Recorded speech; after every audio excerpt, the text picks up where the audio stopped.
मत्स्येंद्रनाथ और दत्तात्रेय को इस परंपरा में सबसे महान योगियों के रूप में जाना जाता है। एक घड़ा शराब का एक जग उनकी एक जांघ पर था और एक जवान औरत दूसरी जांघ पर।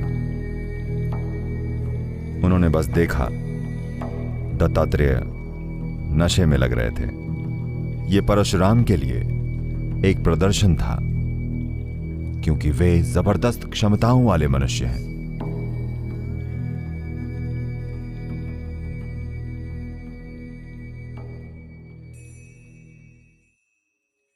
योग की कुछ परंपराओं में वे योगियों को 3 श्रेणियों में बांटते हैं। इन्हें मंद, मध्यम और उत्तम के रूप में जाना जाता है। मंद योगी मतलब उन्होंने ये जान लिया है कि चेतन होना क्या होता है। उन्होंने सृष्टि के स्रोत को जान लिया है, उन्होंने एकत्व जान लिया है, लेकिन वे दिन भर उस स्थिति में नहीं रह पाते। उन्हें खुद को याद दिलाना पड़ता है। जब वे खुद को याद दिलाते हैं और जागरूक होते हैं तो वे उस स्थिति में होते हैं। जब वे जागरूक नहीं होते तो वे पूरा अनुभव खो देते हैं। कोई भी प्रयास करके 24 घंटे चेतन नहीं रह सकता। अगर आप चेतन होने के लिए प्रयास कर रहे हैं और अगर आप इसे कुछ सेकंड या कुछ मिनट तक बनाए रख पाते हैं तो ये बड़ी चीज है, वरना यह ध्यान यहां वहां भटकेगा। तो योगी के पहले चरण को मंद कहा जाता है। योगी के दूसरे चरण को मध्यम कहा जाता है, जिसका मतलब है मध्य स्थान। वे लगातार बोध पाते हैं, लेकिन भीतरी आयाम और जो परे है वो बोध में है, पर जो यहां है वे उसे संभाल नहीं पाते। आपने भारत में होने की वजह से बहुत से योगियों के बारे में सुना होगा जिनकी पूजा की जाती है, लेकिन वे अपने जीवन में कुछ भी करने में असमर्थ थे। उनमें से कई योगियों को उनके जीवन के कुछ चरणों में खाना खाने और टॉयलेट जाने के लिए भी याद दिलाना पड़ता था। उस चीज की भी देखभाल करनी पड़ती थी। वे असहाय शिशुओं जैसे हो गए थे, लेकिन अपने भीतर वे एक शानदार स्थिति में थे। पर वो जितनी भी शानदार हो, आप उस स्थिति में नहीं रह सकते, क्योंकि भौतिक दुनिया से अलग हो जाने पर आप भौतिक शरीर में नहीं रह सकेंगे। अगर आपको अपना भौतिक शरीर बनाए रखना है तो आपको भौतिक दुनिया में किसी प्रकार से काबिल होना जरूरी है, वरना आप उसे संभाल नहीं पाएंगे। योगी का तीसरा चरण, वो जो परम है, उसका निरंतर बोध पाता है और साथ ही बाहरी दुनिया के भी पूरे तालमेल में होता है, इस हद तक कि आपको पता ही नहीं चलेगा कि वो वाकई योगी है या नहीं।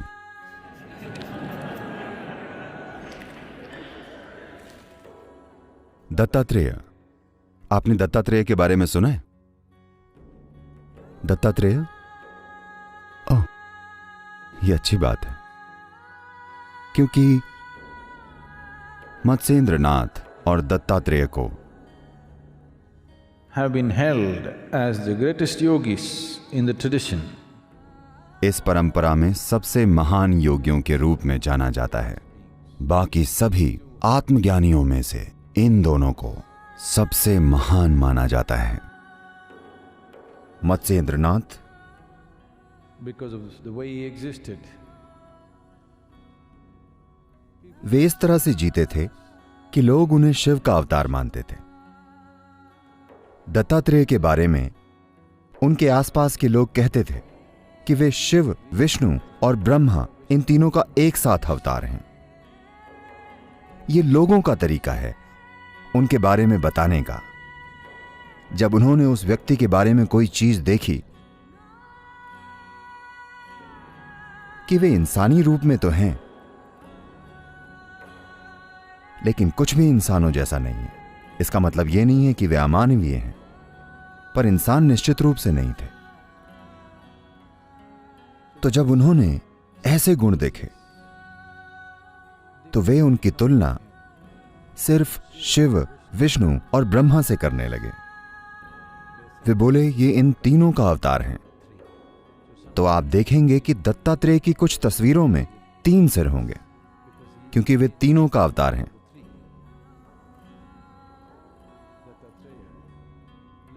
दत्तात्रेय बहुत ही रहस्यमय जीवन जीते थे। जो पंथ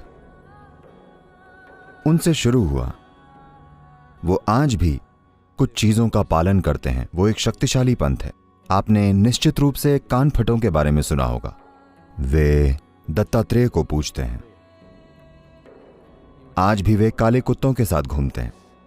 दत्तात्रेय के आसपास हमेशा काले कुत्ते होते थे, बिल्कुल काले। मैं कुत्तों के विषय में बात नहीं करूंगा, इसके बारे में बहुत सी चीजें हैं। उन्होंने एक निश्चित तरीके से कुत्तों का इस्तेमाल किया। आप जानते हैं, अगर आपके घर में कुत्ता हो तो उसका बोध आपसे थोड़ा ज्यादा होता है, हाँ या ना? सूंघने में, सुनने में, देखने में वो आपसे थोड़ा बेहतर लगता है। तो दत्तात्रेय कुत्तों को अलग स्तर पर ले गए और उन्होंने वे कुत्ते चुने जो पूरी तरह से काले थे। आज भी कानफटों के पास ऐसे कुत्ते होते हैं। वे उन्हें चलने नहीं देते, उन्हें अपने कंधों पर उठाकर चलते हैं, बड़े कुत्ते। क्योंकि ये दत्तात्रेय का पालतू जानवर था, तो वे उनके साथ विशेष व्यवहार करते हैं। 200 पीढ़ियों के बाद भी जो उन्होंने तय किया आज भी वैसा ही है। वे आज भी आध्यात्मिक खोजियों के सबसे बड़े पंथों में से एक हैं। जब परशुराम, कुल्हाड़ी मारने वाले इंसान, उन्हें जो भी दिखा उन्होंने कुल्हाड़ी से काट दिया, अपनी माता को भी।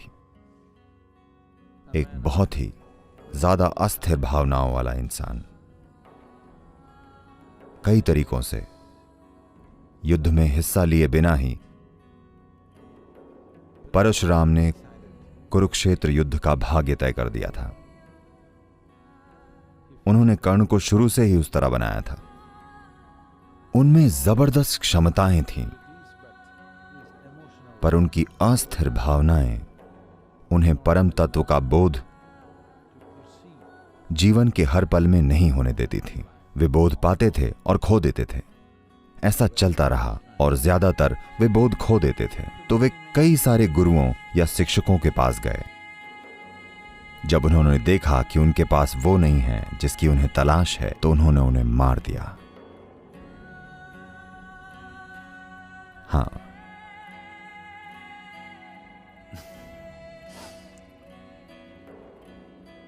और फिर वे दत्तात्रेय के पास आए। लोगों ने उन्हें बताया, दत्तात्रेय आपके प्रश्नों का उत्तर है। वे आए, कुल्हाड़ी अब भी साथ थी। जब वे दत्तात्रेय के स्थान की ओर आ रहे थे, तब कई आध्यात्मिक साधक इकट्ठा हुए थे। वे उनके आश्रम को देखकर यह कहते हुए भागने लगे कि यह कोई आध्यात्मिक जगह नहीं है।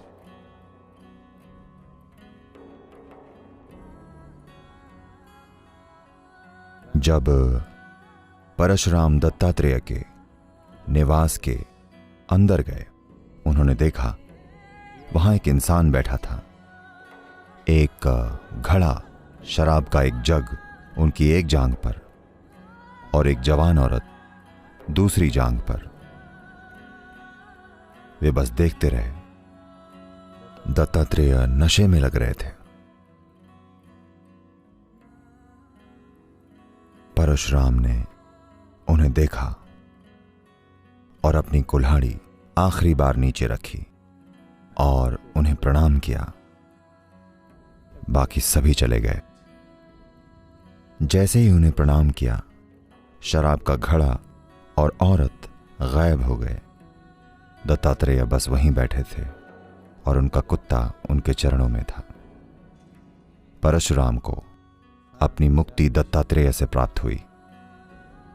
यह परशुराम के लिए एक प्रदर्शन था, क्योंकि वे जबरदस्त क्षमताओं वाले मनुष्य हैं, लेकिन यह क्षमता क्रोध में प्रकट हो रही है, अस्थिर भावनाओं के रूप में प्रकट हो रही है, जिससे हमेशा नकारात्मक रूप में व्यक्त हो रही है। जबरदस्त शक्ति नकारात्मक रूप में व्यक्त हो रही है। तो दत्तात्रेय ने एक तरह का जाल रचा, और जब परशुराम शराब और औरत से और उनके नशे से परे देख पाए, और साथ ही ये भी देख पाए कि दत्तात्रेय परम तत्व के निरंतर संपर्क में हैं, उस पल उनका बोध खुल गया। अगर उनमें जीवन भर इतना बोध होता तो बहुत से लोग कुल्हाड़ी से बच जाते।